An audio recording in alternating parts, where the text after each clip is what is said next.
We are just employees of this country. Every country's political system and every government of every country in Africa.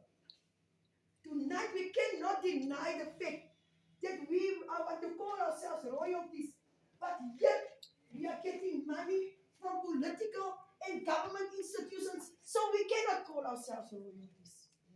We are subjects of governments because they give money to us. I don't want to disturb the meeting, but I want to tell the truth.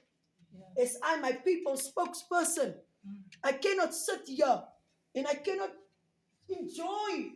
I really cannot enjoy. I can feel your pain. And I can cry with you. Because what you went through is every woman in this room went through gender-based violence. Our country is still oppressing us as women. And we are taking it every day. What do we call death? What do we call death?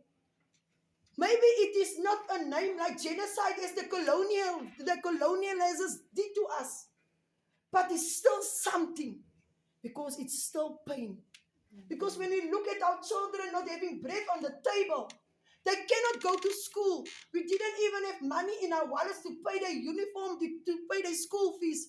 What is a mother? How can she defend a child?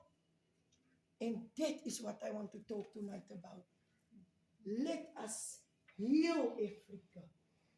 Africa is not healed yet. The indigenous can only do it. Nobody else. I must say.